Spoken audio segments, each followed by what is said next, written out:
अखिलेश के सामने पीएम मोदी से एक मुसलमान ने कह दी ऐसी बात, हिल जाएगी पूरी सपा, बाहर कर दिए जाएंगे स्वामी प्रसाद मौर्य। मुझे लगता था बीजेपी मुसलमानों को कुछ नहीं देती, ये कहकर भावुक हो गए पद्मश्री पाने वाले शाह राशिद कादरी। देखते रह गए अखिलेश।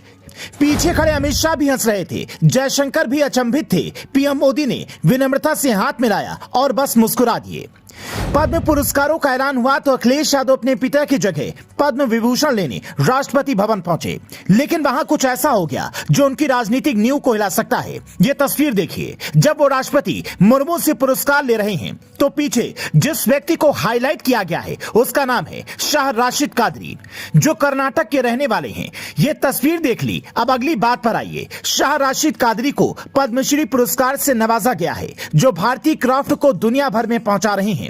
उनका फूलझड़ी डिजाइन दुनिया भर में मशहूर है। पुरस्कार वितरण के बाद जब पीएम मोदी सभी विजेताओं से मिले तो शाह राशिद ने पीएम से हाथ मिलाते जो कहा, वो अखिलेश यादव और इस देश के उन सभी नेताओं को सुनना चाहिए जो खुद को मुस्लिम का ठेकेदार समझते हैं। उनको लगता है कि उनका वोट पाने का केवल तुष्टीकरण ही एक तरीका है। शाह राशिद ने पीएम मोदी को देखा और खुश होकर कहा,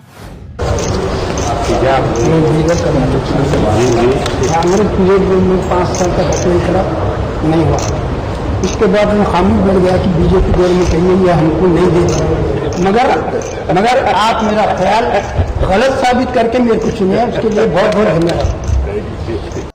अखिलेश यादव भी वहां पर मौजूद थे। वो मुलायम सिंह की जगह पुरस्कार लेने गए थे। अगर उनको सही में ये बात समझ आ जाएगी तो सबसे पहले स्वामी प्रसाद मौर्य को अपने पार्टी से बाहर कर देंगे, जो कभी भगवान राम को लेकर कभी रामचरितमानस को लेकर विवादित बयान देते रहते हैं। क्योंकि इस बातचीत से दो बातें साफ होती हैं। पहला, सिर्फ तुष्टीकरण से आपको मुसलमान का वोट नहीं मिलेगा, धीरे धीरे यह साफ हो रहा है। दूसरी, पीएम मोदी सबका साथ सबका विश्वास का नारा जब देते हैं तो उसका मतलब होता है।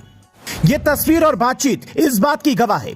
इस बातचीत के दो और मतलब हैं। एक तो आने वाले 2024 के चुनाव में बीजेपी जो मुस्लिम समाज में घुसने की कोशिश कर रही है, उसमें उसे इस तस्वीर से बहुत मदद मिलेगी, क्योंकि ज्यादातर मुसलमानों के मन में यह बात घर कर गई है कि बीजेपी तो मुसलमानों को कुछ देती ही नहीं, जिसका जवाब शाह राशिद कादरी की बातों में मिल गया।